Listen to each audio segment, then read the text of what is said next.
வரலாற்றின் பக்கங்களில் அழியா தடம் பதித்த வீரத்தின் விளைநிலம். கிழக்கின் ட்ராய் என உலகமே வியந்து போற்றும் செஞ்சிக்கோட்டையின் கம்பீரம். ஆதி மனிதன் வாழ்ந்த அடையாளங்களை தன்னுள் பொதிந்து வைத்திருக்கும் காலப்பெட்டகம். தென்பெண்ணை ஆற்றின் மடியில் தவழும் வளமான பூமி. கல்வியிலும் உழைப்பிலும் உயர்ந்து நின்று தமிழகத்தின் நுழைவு வாயிலாக திகழும் பூமி விழுப்புரம். செயின்ட் ஜார்ஜ் கோட்டையிலிருந்து செஞ்சிக்கோட்டைக்கு வருகை புரிந்துள்ள எல்லாருக்கும் எல்லாம் எனும் திராவிட மாடல் ஆட்சியை நடத்தி வரும் மாண்புமிகு தமிழ்நாடு முதலமைச்சர் திரு மு.க. ஸ்டாலின் அவர்களை வருக வருக என வரவேற்பதில் பெருமகிழ்ச்சி அடைகிறோம். சமூக நலனும் தொழில் வளர்ச்சியும் வேளாண்மையும் இணைந்த தமிழ்நாட்டை இந்திய மாநிலங்களில் முதலிடத்தில் இடம்பெறச் செய்துள்ளார் நம் மாண்புமிகு முதலமைச்சர் அவர்கள். திட்டங்களை தீட்டுவது, திட்டங்கள் மக்களை சென்றடைவதை உறுதிப்படுத்துவதற்கு மாவட்டம் தோறும் கள ஆய்வு நடத்துவது என மாண்புமிகு முதலமைச்சர் அவர்கள் மேற்கொள்ளும் மக்கள் பணியில் கடைக்கோடி தமிழரும் நலமெல்லாம் காண்கின்றார். ஆட்சிக்கு வந்த நாள் முதல்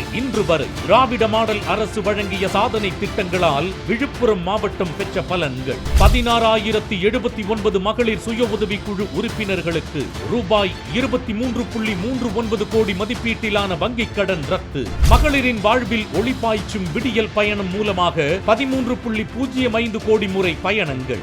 இல்லத்தில் உழைக்கும் மாதரசிகளை அங்கீகரிக்கும் கலைஞர் மகளிர் உரிமை திட்டத்தில் மாதம் தோறும் 1000 ரூபாய். இதன் மூலம் 4,1014 பயனாளிகள் பயனடைந்து வருகிறார்கள். பள்ளி குழந்தைகள் பசியின்றி பயில முதலமைச்சரின் காலை உணவு திட்டத்தின் மூலம் நாள் ஒன்றுக்கு 1233 பள்ளிகளை சேர்ந்த 56,527 மாணாக்கர்கள் பயன். பெண்களின் உயர் கல்விக்கு ஏணியான புதுமை பெண் திட்டத்தில் 45,933 மாணவியருக்கு மாதம் தோறும் 1000 ரூபாய். தமிழ் புதல்வன் திட்டத்தில் 23,930 மாணவர்களுக்கு மாதம் தோறும் 1000 ரூபாய்.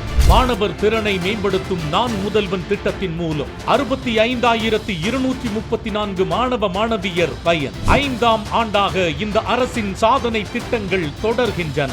1 லட்சம் விவசாய மின் இணைப்புகள் வழங்கும் திட்டத்தின் கீழ் 7,636 விவசாயிகள் பயன் என மக்கள் பயன்பாட்டு திட்டங்கள் நீள்கின்றன. அந்த வகையில் இன்றைய நாளில் வெள்ளிமேடுபேட்டை பாண்டி வழி மயிலம் சாலை ரூபாய் 95 கோடியில் 4 வழி தடமாக அமைக்கப்படும். விடூர் அணையின் மதகுகள் ரூபாய் 38.36 கோடி மதிப்பீட்டில் புதுப்பிக்கப்பட உள்ளது. ரூபாய் 33.76 கோடி மதிப்பீட்டில் அன்னியூர், பனமலை, சமத்துவபுரம் மற்றும் 10 ஊராட்சிகளை சேர்ந்த 29 ஊரக குடியிருப்புகள் பயன்பெறும் கூட்டு குடிநீர் திட்டம்.